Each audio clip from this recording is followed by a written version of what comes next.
ഏറ്റവും സ്നേഹം നിറഞ്ഞവരെ, ഇന്നത്തെ സുവിശേഷം നമ്മൾ വായിച്ചു കേൾക്കുന്നത് സ്നാപയോനെ കുറിച്ചുള്ള കാര്യങ്ങളാണ്. ഇവിടെ തുടക്കം തന്നെ പറയുകയാണ്, ഹെരോദേസ് ഇക്കാര്യങ്ങളെല്ലാം കേട്ടപ്പോൾ ഈശോയെ കുറിച്ച് അന്വേഷിക്കാനായിട്ട് തുടങ്ങി. ഈശോയെ കുറിച്ച് അന്വേഷിച്ചപ്പോൾ അവിടെ ചിലർ പറയുകയാണ് സ്നാപയോനാൻ മരിച്ചവരിൽ നിന്നും ഉയർത്തെഴുന്നേറ്റിരിക്കുന്നു. ചിലർ പറയുകയാണ് ഇവൻ ഏലിയയാണ്, ചിലർ പറയുന്നവൻ പ്രവാചകന്മാരിൽ ഒരുവനാണ്.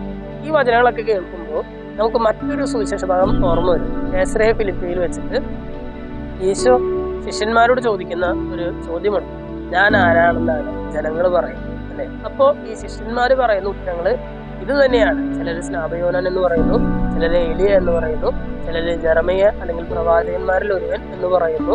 അപ്പോഴാണ് ഈശോ ചോദിക്കുന്നത്, എന്നാൽ ഞാൻ ആരാണെന്നാണ് നിങ്ങൾ പറയുന്നത്? അപ്പോഴാണ് പത്രോസ്ലിയ കൃത്യമായിട്ട് ഉത്തരം പറയുന്നത്, ജീവിക്കുന്ന ദൈവത്തിന്റെ പുത്രനായ ക്രിസ്തുവാണെന്നൊക്കെ പറയുന്നത്. പക്ഷേ ഇന്നത്തെ സുവിശേഷ ഭാഗത്ത് ഈ ഹെരോദേസ് ഈശോയെ കുറിച്ച് അന്വേഷിക്കുമ്പോഴും ഹെരോദേസ് ഇതേ ഉത്തരങ്ങൾ തന്നെയാണ് കേൾക്കുന്നത്. സ്നാപയോനൻ എന്ന് കേൾക്കുന്നു, ഏലിയ അല്ലെങ്കിൽ ജെറമിയ അല്ലെങ്കിൽ പ്രവാചകന്മാരിൽ ഒരുവൻ എന്ന് കേൾക്കുന്നു. ഈ ഹെരോദേസ് എന്ത് ചെയ്യുന്നു? ഹെരോദേസ് പെട്ടെന്ന് ഒരു ഉത്തരത്തിലേക്ക് ചാടി കടക്കുകയാണ്. അത് ഇവൻ സ്നാപയോനൻ തന്നെയാണ്, ഞാൻ ശിരച്ഛേദം ചെയ്ത സ്നാപയോനൻ ഉയർത്തെഴുന്നേറ്റിരിക്കുന്നു എന്ന് പറഞ്ഞ് ഹെരോദേസ് പെട്ടെന്നൊരു കൺക്ലൂഷനിലേക്ക് എടുത്ത് ചാടുകയാണ്.